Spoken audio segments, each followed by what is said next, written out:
आज इस वीडियो के माध्यम से हम क्लास 12 चैप्टर 3 वैद्युत चालन के कुछ आंकिक प्रश्न जो कि श्रेणी क्रम और समांतर क्रम पर आधारित हैं उनको हल करेंगे। उन प्रश्नों को हल करने से पहले हम आपको श्रेणी क्रम और समांतर क्रम के सूत्रों के बारे में बताएंगे ताकि आपको आंकिक प्रश्न करने में आसानी हो जाए। तो श्रेणी क्रम क्या होता है?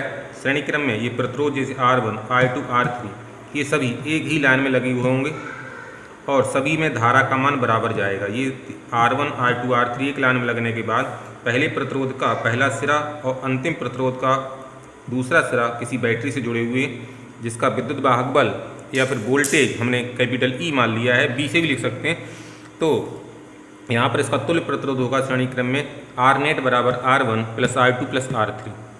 संधारित्र में ये सूत्र समांतर क्रम में था धारता का, लेकिन यहाँ पर ये श्रेणी क्रम में है। और समांतर क्रम में अगर हम जोड़ेंगे प्रतिरोधों को तो समांतर क्रम में क्या होगा? ये पहला प्रतिरोध है, इस पहले प्रतिरोध का पहला किनारा किसी एक बिंदु से जुड़ा होगा, दूसरा किनारा दूसरे बिंदु से।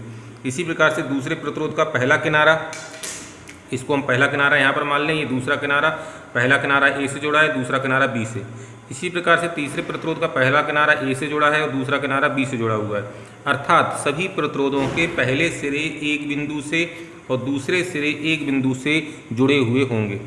तो इस तरह के क्रम को हम समांतर क्रम कहेंगे। अगर ये सिरे A और B डायरेक्ट बैटरी से जुड़े हुए हैं तो प्रत्येक प्रतिरोध भी, जैसे पहला प्रतिरोध है तो पहले प्रतिरोध का पहला किनारा A से जुड़ा है, A डायरेक्ट बैटरी से जुड़ा है, दूसरा किनारा B से जुड़ा है और B डायरेक्ट बैटरी से जुड़ा है, तो प्रतिरोध R के सिरों का विभवांतर वही होगा जो बैटरी के सिरों का विभवांतर है।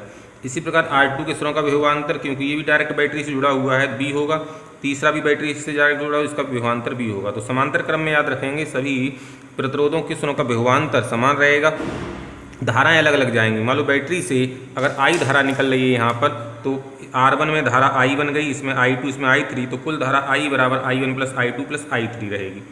समांतर क्रम में नेट प्रतिरोध का सूत्र जो होगा 1/R net equal to 1/R1 plus 1/R2 plus 1/R3।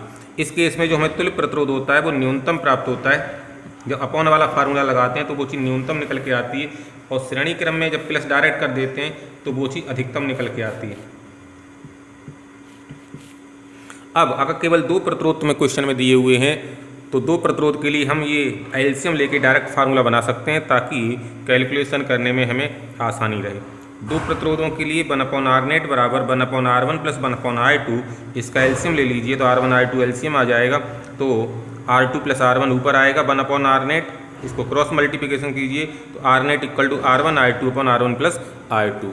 इस सूत्र को आप डायरेक्ट भी याद रखेंगे। जैसे दो प्रतिरोध अगर डायरेक्ट समांतर क्रम में दिए हैं, मान लो यहाँ पर आपको दे दिया 10 ओम और यहाँ पर दे दिया 5 ओम। अब इनका तुल्य प्रतिरोध निकालना, ये समांतर क्रम में है तो या तो अपॉन वाला फार्मूला लगाइए, डायरेक्ट ऊपर इनकी गुणा करिए और नीचे इनका योगफल कर दीजिए दो प्रतिरोध, तो आपको डायरेक्ट आंसर प्राप्त हो जाएगा। इसलिए हमने दो प्रतिरोधों के लिए डायरेक्ट ये फार्मूला बना दिया।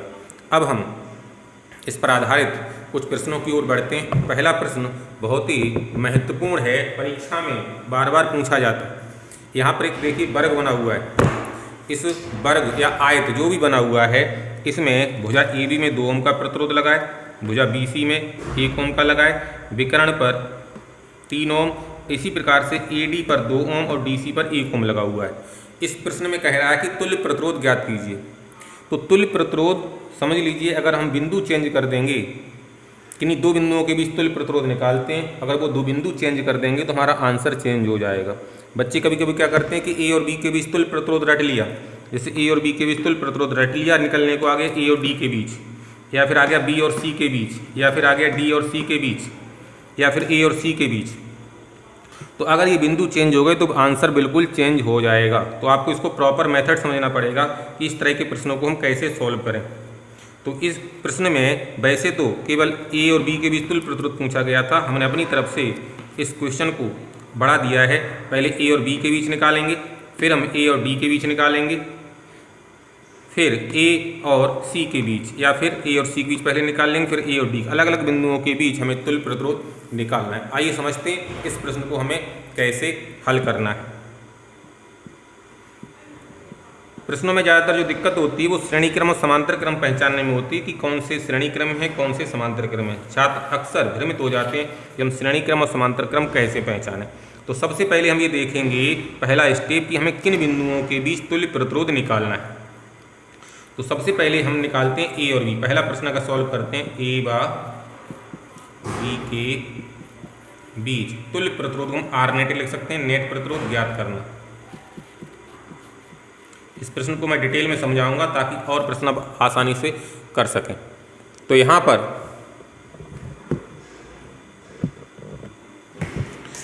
देखिए, इस प्रश्न को अब हम हल करते हैं। ए और बी के बीच कैसे निकालेंगे? तो ए और बी के बीच मतलब ए और बी के बीच हमें एक बैटरी लगा देनी है। ए और बी के बीच हम ये मान लें ये एक बैटरी लगी हुई है। तो सबसे पहले हमने क्या काम किया, यहाँ पर ये ए और बी जिसके बीच में तुल्य प्रतिरोध निकालना है, ठीक है, उसके बीच हमने एक बैटरी लगा दी। ए और बी यहाँ पर 2 ओम का लगा हुआ है। बैटरी का मतलब हुआ कि यहाँ पर हमने इसका प्लस सिरा मान लिया और यहाँ पर माइनस सिरा मान लिया। जिसके बीच में हमें तुल्य प्रतिरोध निकालना है वहाँ पर एक आप बैटरी लगा दीजिए। अब बाकी चित्र बना लीजिए। ऊपर की तरफ आपको दिया हुआ है इस तरह से चित्र।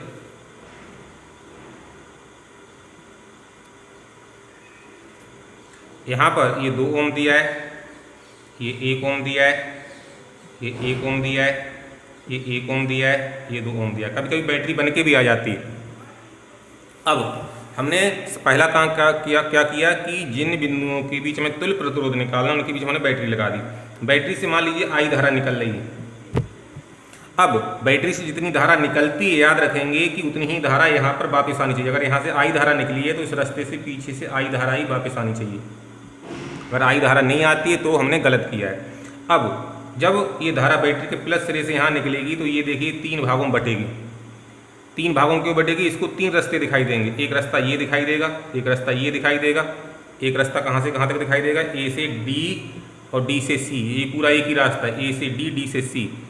दूसरा रास्ता हमें दिखाई देगा ए से सी और तीसरा रास्ता दिखाई देगा ए से बी। 3 रास्ता। तो यहाँ से धारा बढ़ जाएगी, कुछ धारा इधर जाएगी, कुछ धारा इधर जाएगी, कुछ धारा इधर जाएगी। अभी हम धारा कितनी जाएगी वो नहीं, क्योंकि हमें धारा के मान नहीं निकालने, केवल हम समझना चाह रहे हैं कि श्रेणी क्रम और समांतर क्रम क्या होगा।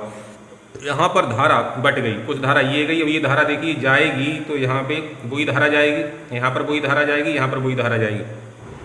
मतलब कहने का ये है कि ए से डी तक जो धारा जाएगी वही धारा डी से सी तक जाएगी। तो ए से डी तक और डी से सी तक जो प्रतिरोध हैं वो आपके श्रेणी क्रम में, क्योंकि धारा का मान समान जा रहा है। फिर दूसरा याद रखेंगे, ये धारा जब ए पर बटी है तो यहाँ पर अगर 2 रास्तों में बटी है, देखिए एक रास्ता ये हो गया, एक रास्ता ये हो गया, तो ये धारा कहाँ पे जाके मिली? सी पर। ये 2 ब्रांच है, एक पहली ब्रांच ये, दूसरी ब्रांच ये। तो इन दोनों ब्रांचों का मिलन देखिए कहाँ पर होगा, ये बटी यहाँ पर और मिलन यहाँ इनका यहाँ पर होगा।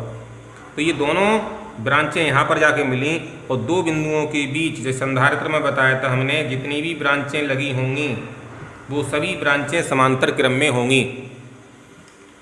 तो ए से सी तक देखिए आप, ए से सी तक एक ब्रांच आपको मिली ए डी सी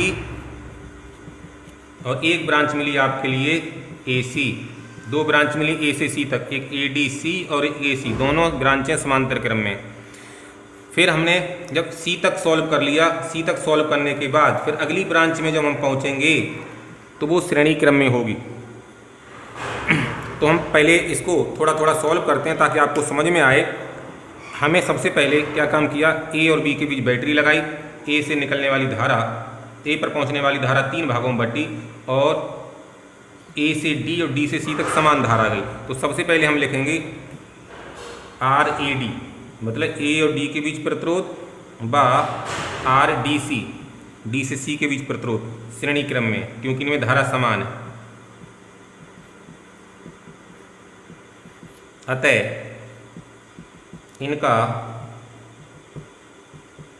तुल्य प्रतिरोध कितना हो जाएगा? आर नेट मान लें या आर डैश मान लें, आर ए डी सी लिख लीजिए आप। ए डी सी मतलब ए से डी, डी से सी तक का तुल्य प्रतिरोध आ जाएगा आर ए से डी प्लस आर डी से सी। सूत्र होता है R1 + R2।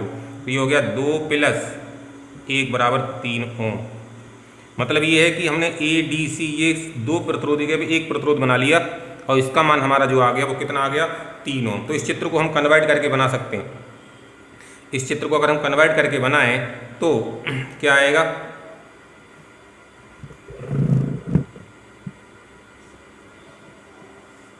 ये ए और बी हो गया, ये बैटरी हो गई, ये ए और सी, ये पॉइंट हमारा सी हो गया। तो ए और सी के बीच डायरेक्ट हमारा 3 ओम एक लगा हुआ है और एक दूसरा हमने बना लिया ए और सी के बीच में जो ऊपर से ए डी सी वाला रास्ता आया, इसका भी मान हमारा 3 ओम आ गया और यहाँ पर फिर ये हमारा 1 ओम है। ये समझने के लिए हमने बना दिया है, जब आपको अभ्यास हो जाएगा तो चित्र बनाने की आवश्यकता नहीं है। हमने ए डी सी जो है उसकी अब एक 3 ओम लिख लिया। अब देखिए ए और सी के बीच में 2 प्रतिरोध जुड़े हुए हैं, 3 ओम और 3 ओम। तो ये 3 ओम और 3 ओम किस में है, समांतर क्रम में। 2 बिंदुओं के बीच जितने भी प्रतिरोध लगे होंगे, क्योंकि इस वाले प्रतिरोध का पहला सिरा ए से जुड़ा है, दूसरा सी से, इस वाले प्रतिरोध का 3 ओम का पहला सिरा ए से जुड़ा है, दूसरा सी से। तो ए और सी के बीच में जो हमारे प्रतिरोध हो गए वो किस में हो गए, ए और सी के बीच में जो हमारे प्रतिरोध हो गए वो हो गए समांतर क्रम में। तो ए और सी के बीच कौन कौन से, ये वाला 3 ओम का 3 ओम समांतर क्रम में है।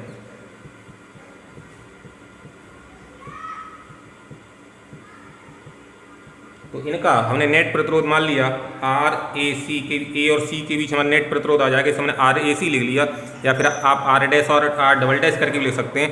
तो कितना हो गया, श्रेणी समांतर क्रम होता है R1 I2 upon R1 plus I2। 2 प्रतिरोधों के लिए डायरेक्ट फार्मूला होता है R1 I2 upon R1 plus I2। तो आप यहाँ पर इसको सॉल्व करें तो हो जाएगा 3 गुणा 3 बटे 3 प्लस 3। आप चाहो तो सूत्र लिख सकते हैं समांतर क्रम में, R नेट बराबर होता है R1 I2 upon R1 plus R2। 2 प्रतिरोधों के लिए ये सूत्र होता है। तो ये हमारा सॉल्व करें कितना आ गया, 3 3 9 और ये तो 1.5 आ जाएगा। मतलब ए और सी के बीच अब 2 प्रतिरोध ना लिख करके हम एक सिंगल प्रतिरोध लिख सकते हैं जिसका मान कितना होगा, 1.5 ओम होगा। तो 1.5 ओम होगा। तो इस चित्र को हम देखिए कैसे बनाएंगे आगे। इस चित्र को और थोड़ा सा हमने मॉडिफाइड किया तो ये हमारा हो गया ए और ये हो गया बी, इसके बीच में हमें बैटरी लगी है। ये हर एक सवाल में चित्र बनाने की आवश्यकता नहीं है, लेकिन पहला क्वेश्चन ये आपको करा रहे हैं इसलिए आप चित्र से समझ लीजिए। ए और सी के बीच अब 2 प्रतिरोध ना लिखे, एक लिखेंगे हम केवल, कितना 1.5 ओम। और यहाँ पर ये हमारा आ गया कितना 1 ओम। अब आप देखिए इस चित्र जो हमारा आया है इसमें अब यहाँ से जब ए पे जाएंगे तो 2 ब्रांच हो गई ए से बी के बीच, एक ब्रांच ये हो गई और एक ब्रांच ये हो गई। तो ये लाइन अब एक ही बन गई, इसमें धारा समान जाएगी, ए से सी जाएगी और सी से बी जाएगी। लास्ट में हमें पहुंचना कहाँ है, बी पर पहुंचना है, क्योंकि हमें ए और बी के बीच तुल्य प्रतिरोध निकालना है। अब ए से बी पहुंचने के लिए हमें ए से एक तो लाइन ये मिलेगी, एक लाइन ऊपर वाली मिलेगी। तो 1.5 ओम और 1 ओम किस में होगा, ये श्रेणी क्रम में, क्योंकि अब एक ही लाइन में आ गए। तो ये 1.5 और 1 ओम दोनों श्रेणी क्रम में है। तो इनका जो नेट प्रतिरोध आ गया उसको हमने कुछ लिख लिया, मान लीजिए आर डैश लिख लिया। ये कितना आ जाएगा 1.5 प्लस 1, ये हो गया 2.5 ओम, 2.5 ओम। अभी 2.5 ओम आ गया, मतलब ऊपर वाला जो आंसर आया वो हमारा 2.5 आया और यहाँ 2 ओम जुड़ा हुआ है। अब इस चित्र को फिर देखिए, इस चित्र को अगर हम दोबारा से बनाएं तो ये हमारा हो गया यहाँ पर ये ए और बी के बीच 2 ओम लगा हुआ था और ऊपर वाला हमारा निकल कितना आया ए और बी के बीच, इन दोनों का आंसर 2.5 ओम और ये लगी है बैटरी। अब देखिए ए और बी के बीच ये दोनों प्रतिरोध किस में आ गए, समांतर क्रम में। अब हमारा आंसर आ चुका है, ये 2.5 ओम पहला प्रतिरोध हो गया और 2 ओम दूसरा प्रतिरोध हो गया। तो ए और बी के बीच अब हमारा तुल्य प्रतिरोध हो जाएगा 2.5 ओम व कौन सा दूसरा प्रतिरोध दिया है 2 ओम, दोनों समांतर क्रम में।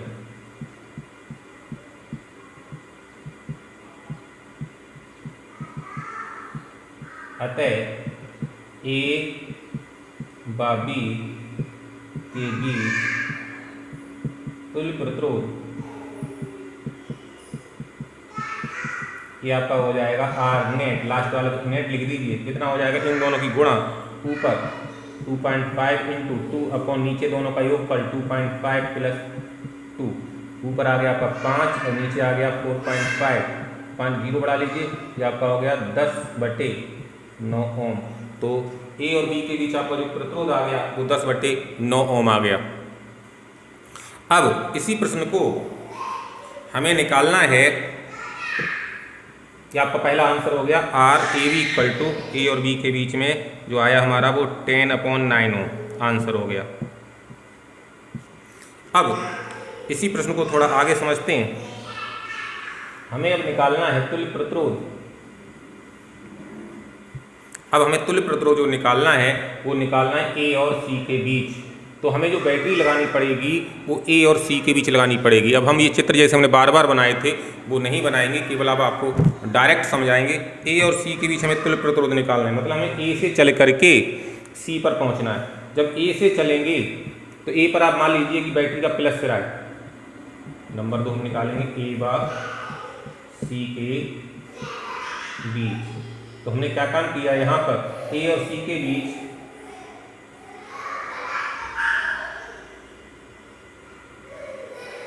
ए बी सी डी, यहाँ हो गया 2 ओम, ये हो गया 1 ओम, ये हो गया 1 ओम और ये हो गया 2 ओम, और यहाँ पर ये 3 ओम की प्रतिरोध है। बैटरी हमने जो लगा दी वो यहाँ पर हमने इस तरह से ए और सी के बीच लगा दी। इसका ए की तरफ प्लस तरह मान लिया, बी की सी की तरफ दूसरा मान लिया। अब देखिए ए पर जब हम धारा ले जाएंगे बैटरी से तो यहाँ पर 3 भागों में बटेगी। हमें पहुँचना कहाँ है, लास्ट सी। हमें ए से चल करके सी पहुँचना है, सी से आगे बढ़ के बी पे नहीं आना है। ध्यान रखना, पिछले प्रश्न में बी तक प्रतिरोध निकालना था तो सी से बढ़ के बी आए थे। हमें ए से सी पहुँचना था। ए से सी पहुँचने कितने रास्ते हैं, एक रास्ता ये है, सी पहुँच गए। एक रास्ता डायरेक्ट ये है, सी पहुँच गए। एक रास्ता ये है। 3 रास्ते हमें दिखाई दिए। फिर समझिए 3 रास्ते कौन कौन से हैं। ए से सी जब पहुँचेंगे तो एक रास्ता ए से डी से सी, एक रास्ता आपका ये हो गया। दूसरा रास्ता डायरेक्ट ए से सी है, दूसरा रास्ता डायरेक्ट ए से सी है और तीसरा रास्ता ए से बी, बी से होता हुआ सी है। 3 रास्ता आपको मिले। तो इस चित्र को आप अगर मॉडिफाइड करके बनाएं तो पहले ये दोनों देखिए श्रेणी क्रम में, 2 ओम और 1 ओम किसमें, श्रेणी क्रम में। फिर हम नीचे सॉल्व करेंगे, 2 ओम और 1 ओम ये किसमें, श्रेणी क्रम में। 2 और 1 का कितना आएगा श्रेणी क्रम में, 3। इस 2 और 1 का कितना आएगा, 3। फिर हमें 3 लाइनें प्राप्त होंगी ए और सी के बीच। एक 3 ओम की ये वाली लाइन दोनों बनी, एक ये बनी और एक ये बनी। तीनों लाइन ए और सी के बीच बनेंगी, वो तीनों समांतर क्रम में हो जाएंगे। तो सबसे पहले ए और सी के बीच हमारे यहाँ 3 लाइनें प्राप्त हुई। तो पहले हम इन दोनों का तुल्य प्रतिरोध निकालें। 2 ओम आर ए डी व आर डी सी श्रेणी क्रम में है, अतः इनका तुल्य प्रतिरोध कितना, आर डैश मान लीजिए तो कितना हो गया, 2 + 1 बराबर 3 ओम। इस पहले रास्ते को मैंने सॉल्व कर लिया, एक एक रास्ता सॉल्व करेंगे। अब दूसरा रास्ता देखिए, ये ए बी सी वाला, आर ए बी मतलब ये ए बी और आर बी सी श्रेणी क्रम में है। तो इनका तुल्य प्रतिरोध हमने आर डबल डैश मान लिया, तो 2 + 1 बराबर 3 ओम। ये रास्ते का 3 ओम आया, इस रास्ते का 3 ओम आया। अब ए और सी के बीच देखिए, ए और ये पॉइंट सी, ए और सी के बीच इसका आंसर कितना आया हमारा यहाँ पर, 3 ओम। नीचे वाले इस वाले रास्ते का कितना आया, 3 ओम, और बीच वाला डायरेक्ट दिया है। अब ये देखिए तीनों किस में है, ए और सी के बीच। ए पर बैटरी का प्लस सिरा है, ठीक है, और बी पर माइनस है। तो ए और सी के बीच देखिए तीनों समांतर क्रम में है। अब इसमें 3 ओम ए व सी के बीच, 3 ओम व 3 ओम समांतर क्रम में है। अतः 1/r नेट कितना हो गया ए और सी के बीच, अतः ए व सी के बीच तुल्य प्रतिरोध। अब हम 3 प्रतिरोध हैं तो 1/r net equal to 1/r1, r1 का मान 3 प्लस 1/r2, r2 का मान 3 प्लस 1/r3, r3 का मान 3। तो ये जोड़ेंगे तो 3/3 कैंची गुणा कर लीजिए तो आर नेट बराबर आ जाएगा 3/3 बराबर 1 ओम। तो इसका आंसर आपका आ गया आर ए सी, ए और सी के बीच तुल्य प्रतिरोध या आर नेट, ये हमारा आंसर आ गया 1 ओम। देखिए पहले केस में 10/9 आया था ए और बी के बीच, अब ए और सी के बीच कितना आया हमारा 1 ओम। तो आंसर चेंज हो गया। अब हम निकालेंगे तुल्य प्रतिरोध। अब हम जो तुल्य प्रतिरोध निकालेंगे वो निकालेंगे ए और डी के बीच। ए और डी के बीच तुल्य प्रतिरोध वैसे ही निकालना है जैसे हमने ए और बी के बीच निकाला था। तो ए से चल करके हमें डी पहुंचना है। ए से जब डी पहुंचेंगे तो ये मान लो यहाँ पर हमने बैटरी लगा ली ए और डी के बीच, एक बैटरी लगा ली ए और डी के बीच। मन में भी बैटरी मान सकते हो इस तरह से। तो बैटरी से जो धारा निकली ए पर 3 भागों में बचेगी, हमें पहुंचना लास्ट में कहाँ है डी पर। जिन बिंदुओं के बीच प्रतिरोध निकालना है तो वो ध्यान रखेंगे, हमें ए से डी पहुंचना है, ए और डी के बीच, मतलब ए से धारा चले और डी तक लास्ट पहुंचानी है। तो ए से डी पहुंचने के कितने रास्ते हो सकते हैं, ए से डी पहुंचने के डायरेक्ट एक तो रास्ता ये हो गया, दूसरा रास्ता ए से बी होते हुए जाएं और सी पहुंचे, ठीक है, और फिर इधर की तरफ आए और एक ए से सी ऐसा। तो मेरे कहने का मतलब है जब यहाँ पर धारा आएगी 3 भागों में बटेगी। एक तो धारा इधर जाएगी, वो तो डायरेक्ट डी पर पहुंच गई, लेकिन ये धारा पहले बी जाएगी, बी से सी जाएगी, फिर ये वाली धारा दूसरी ब्रांच वाली ए से सी जाएगी। तो सबसे पहले हम ए से सी तक का तुल्य प्रतिरोध निकालेंगे। पहले ए से सी सॉल्व कर लीजिए, इधर का इतना पोर्शन सॉल्व कर लीजिए। ए और सी के बीच में देखेंगे 2 ओम और 1 ओम किसमें है, श्रेणी क्रम में। 2 और 1 का कितना हो गया 3 और जो 3 आया ये आपका कितना हुआ समांतर क्रम में। 3 और 3 का समांतर में 3 × 3/3 + 3 1.5। अब ये 1.5 जो आया वो 1.5 इसके साथ किसमें होगा श्रेणी क्रम में। क्रम चलता है श्रेणी समांतर श्रेणी, इस तरह से क्रम। देखिए इधर से चलिए, ये 2 और 1 किसमें श्रेणी में, 2 और 1 का 3 और 3 किसमें समांतर में, 3 और 3 का समांतर 1.5 के साथ अगला जब आएगा ये किसमें आएगा श्रेणी में, तो 2.5 हो जाएगा। 1.5 और 1 2.5 और 2.5 का इस 2 ओम के साथ समांतर क्रम में। जैसा हमने ए और बी के बीच निकाला था आप ठीक उसी प्रकार से सॉल्व करेंगे तो आपका आंसर भी शायद वही आ जाएगा। तो इसको आपके होमवर्क में छोड़ रहे हैं, आप स्वयं सॉल्व कीजिए। पहले क्या निकालेंगे आर ए बी और बी सी का तुल्य प्रतिरोध, ठीक है। आर ए बी सी बराबर हो जाएगा R A B plus R B C, ये हो जाएगा 2 + 1 बराबर 3 ओम। इनका जब 3 आ गया तो ये 3 और ये 3 किसमें हो जाएंगे 3 ओम व 3 ओम। चित्र आप बनाते जाएंगे, समांतर क्रम में है।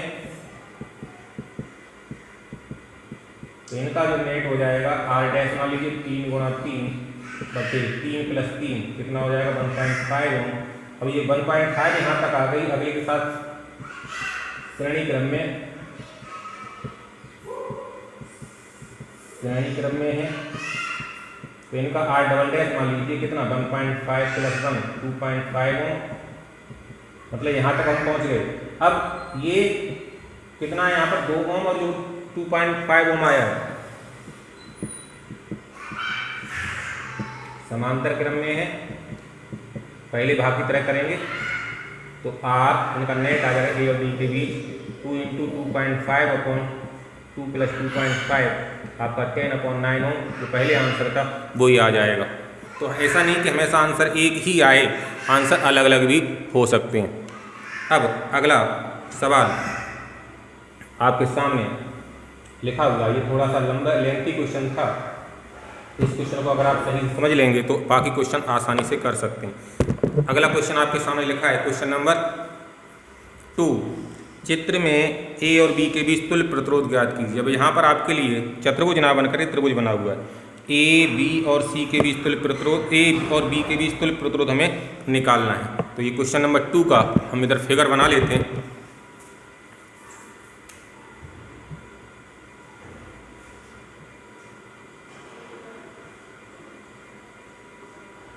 ए बी और सी, ये 3 ओम और 3 ओम हमें ए और बी के बीच निकालना है। इसका मतलब हमें ए से चल करके, यहाँ पर एक बैटरी लगा लें अगर, ए से चल करके लास्ट में पहुँचना कहाँ है, बी पर, बी से लौट के दोबारा ए नहीं आना। तो ए और बी के बीच, तो यहाँ से मान लो धारा अगर आई निकली तो यहाँ पर धारा 2 भागों में बढ़ जाएगी। तो 2 भागों में बढ़ जाएगी, कुछ धारा इधर जाएगी और ये धारा जो जाएगी वो इस वाले प्रतिरोध में सेम जाएगी। तो ये धारा सी जाएगी और सी से जाएगी सेम धारा, इन प्रतिरोधों में बराबर धारा जाएगी। तो इस लाइन के दोनों प्रतिरोध ये श्रेणी क्रम में हो गए, ये जो हमारे हो गए ये हो गए श्रेणी क्रम। और दूसरा जो ए से बी पहुंचेगी धारा वो इस रास्ते से पहुंचेगी। तो ए और बी के बीच हमें तुल्य प्रतिरोध निकालना है, तो पहले हमें ऊपर वाली लाइन सॉल्व करनी पड़ेगी। इसको हमने R1 मान लिया, इसको R2 मान लिया, इसको हमने R3 मान लिया। तो R1 व R2 श्रेणी क्रम में, क्यों श्रेणी क्रम में, फिर समझिए हमें ए और बी के बीच तुल्य प्रतिरोध निकालना है। तो ए से धारा बटेगी, एक लाइन ये हो गई, ये डायरेक्ट बी पहुंच गई, और दूसरी लाइन ये है बी पर पहुंचने की, ए से सी और सी से बी। तो इनमें धारा बराबर जाएगी। तो पहले इनको श्रेणी क्रम में सॉल्व कर लेंगे। तो इनका तुल्य प्रतिरोध R डैश बराबर मान लिया R1 प्लस R2, 3 प्लस 3 बराबर 6 ओम। तो ए और बी के बीच ऊपर वाली लाइन का हमारा जो प्रतिरोध आ गया वो कितना आ गया, 6 ओम। और 6 ओम और 3 ओम ये अब समांतर क्रम में होंगे। कैसे होंगे आप चाहो तो दोबारा चित्र बना लीजिए। ए और बी ऊपर वाली लाइन का जो आ गया वो हमारा कितना आ गया, यहाँ पर 6 ओम आ गया नीचे ऊपर वाली लाइन से, और एक डायरेक्ट दिया हुआ है कितना नीचे वाली लाइन में, 3 ओम। देख लीजिए ए और बी की जब ये दोनों किसमें आ गए, समांतर क्रम में। ये आपका हो गया R डैश और ये R3 है, ये R3 R डैश है। तो R डैश व R3 समांतर क्रम में।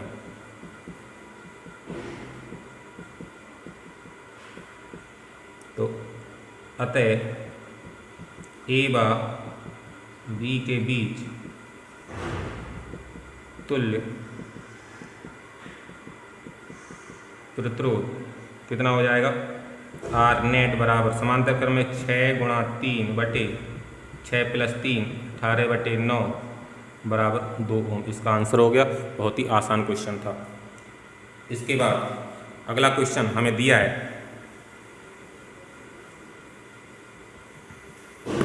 ये चित्र आपके सामने बना हुआ अगले क्वेश्चन का। हमें इसमें तुल्य प्रतिरोध ए और बी के बीच निकालना है। इस टाइप का प्रश्न संधारित्र में भी मैंने कराया था। ये देखने में तो यहाँ पर श्रेणी क्रम में लग रहे हैं, लेकिन हैं ये समांतर क्रम में।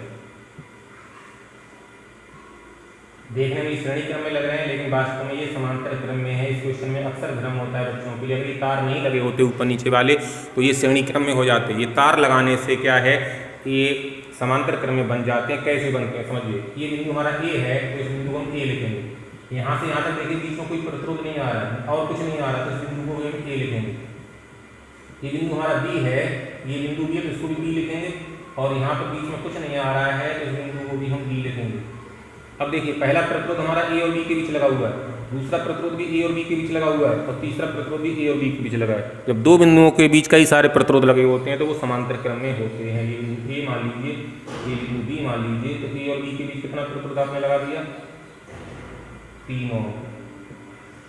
ए और बी के बीच दूसरा प्रतिरोध 3 ओम, ए और बी के बीच तीसरा प्रतिरोध 3 ओम। फिर समझिए ये बिंदु ए है, तो इस बिंदु ए हमने कैसे लिख लिया, बीच में देखो इस तार पर कुछ भी नहीं आ रहा है प्रतिरोध, तो ये बिंदु सेम ही रहेगा। इस पर बिंदु जितने भी लिखेंगे ये सब ए बिंदु ही माने जाएंगे। इस पॉइंट लाइन पर जितने बिंदु माने जाएंगे अंत तक वो सब बी माने जाएंगे। अब ये तीनों समांतर क्रम में है। इसको आप R1 मान लीजिए, इसको R2 R3, R1 R2 व R3 समांतर क्रम में है।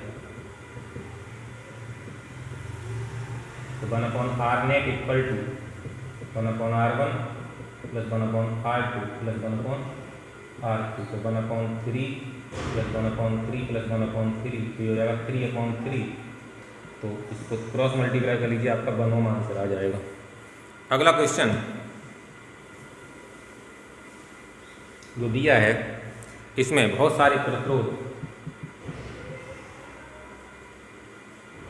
इस तरह से ए और बी के बीच, ये प्रतिरोध R, ये R/2, ये R/4 इस तरह से दिए हैं। सभी श्रेणी क्रम में साफ साफ दिखाई दे रहे हैं एक ही लाइन में।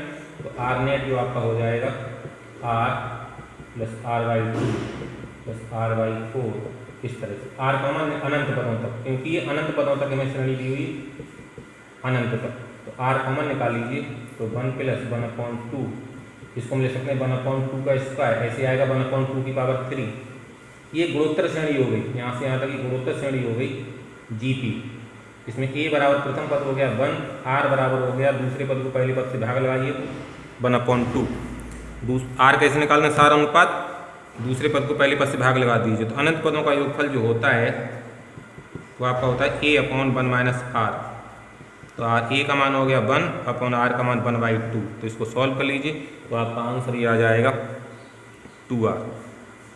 इसका आंसर जो आपका हो जाएगा वो 2R हो जाएगा।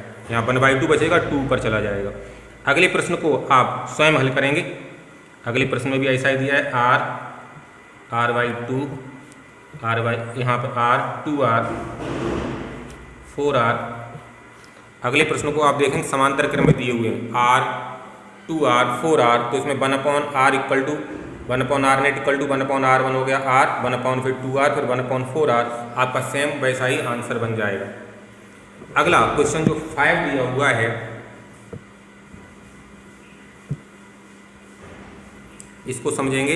इस चित्र में बैटरी से निकलने वाली धारा का मान ज्ञात करो जबकि स्विच S बंद है, दूसरा स्विच S खुला हुआ है। 5वां भाग, यहाँ 2 ओम का प्रतिरोध है, यहाँ पर 3 ओम का प्रतिरोध है। ये बैटरी लगी हुई है 10 वोल्ट की, और यहाँ 2 ओम प्रतिरोध है, यहाँ 3 ओम है, और इसके साथ में यहाँ पे एक स्विच लगा दिया है S। सबसे पहले कह रहा है स्विच S बंद है, S बंद। बंद का मतलब होता है ऑन है, इलेक्ट्रॉन उल्टा होता है। अगर बंद कर रहा है तो आप उसको ऑन समझेंगे, और खुला है तो ऑफ समझेंगे। तो ये जब ऑन है इस तरह से, तो ये प्रतिरोध जो है वो शॉर्ट हो जाएगा। प्रतिरोध का एक किनारा प्लस होता है, एक माइनस होता है। अगर इसको हम किसी तार द्वारा डायरेक्ट जोड़ दें तो प्रतिरोध शॉर्ट हो जाएगा, उस प्रतिरोध का कोई मतलब नहीं है। मतलब इस प्रतिरोध से ऊपर अब कोई धारा नहीं जाएगी, जो धारा जाएगी वो इस तरह से प्रतिरोध में होकर स्विच से होती हुई ऐसे निकल के जाएगी। स्विच जो होता है वो प्रतिरोधहीन तार होता है। तो जब हमने S बंद कर दिया तो 3 ओम का प्रतिरोध हमारा शॉर्ट हो जाएगा, शॉर्ट हो जाएगा। जब प्रतिरोध को डायरेक्ट किसी स्विच से जोड़ देते हैं वो शॉर्ट हो जाएगा। तो इसका चित्र जो रहेगा हमारा यहाँ पर, और ये स्विच जो है वो हम इस तरह से एक प्रतिरोधहीन तार मान सकते हैं। ये जो है प्रतिरोधहीन मतलब 0 प्रतिरोध का, और हमारी ये बैटरी बनी हुई है प्लस माइनस, इसका प्रतिरोध 0 है बिल्कुल। तो हमारा धारा कितनी हो जाएगी, I बराबर ओम का नियम B/R। B कितना है 10 वोल्ट की बैटरी, R कितना बचा हमारा केवल 2। तो यहाँ पर हमारा 5 एम्पीयर धारा आ जाएगी। यहाँ से धारा जो निकलेगी वो 5 एम्पीयर निकलेगी। दूसरा केस, जब स्विच S खुला है, स्विच S हमारा जब खुला है, खुले का मतलब है ऑफ है। ऑफ का मतलब होता है यहाँ पर कि यहाँ पर ये कुंजी जो है ये बीच में गैपिंग है, खुली हुई है, बीच में स्पेस है। तो जब बीच में स्पेस है तो धारा इस स्विच से अगर इधर होती हुई जाएगी तो आगे नहीं बढ़ पाएगी। इसमें क्या था, बंद था, इसलिए यहाँ पर धारा पूरी निकल के चली गई थी। तो ये स्विच यहाँ पर खुला हुआ है। अब हमारी धारा जो जाएगी, मान लो I' धारा जा रही है, तो इसमें जाएगी धारा 2 ओम में, इधर से रास्ता बंद है तो इस 3 ओम में चली जाएगी, वही धारा I'। अब हमारे ये दोनों श्रेणी क्रम में हो गए, तो हमारा यहाँ पर टोटल धारा I बराबर हो जाएगा B/R नेट, तुल्य प्रतिरोध। और ये दोनों श्रेणी क्रम में है, ये 10 वोल्ट की बैटरी है, और R नेट हो गया 2 + 1, क्योंकि एक ही लाइन में आ गए 2 + 3, तो तो 10/5 बराबर 2 एम्पियर। तो आपने इसमें समझा कि अगर ये हमारा ऑन है अर्थात कुंजी बंद है तो ये प्रतिरोध शॉर्ट हो जाएगा, इसका कोई मतलब नहीं रहेगा, और जो धारा निकल के जाएगी वो स्विच वाले तार से होती इस तरह से जाएगी। और ये अगर खुला हुआ है तो यहाँ पर परपथ टूट गया अर्थात यहाँ से अब धारा नहीं जा पाएगी, तो धारा हमारी 3 ओम से ऊपर जाएगी और आई का मान अलग अलग निकल के आएगा।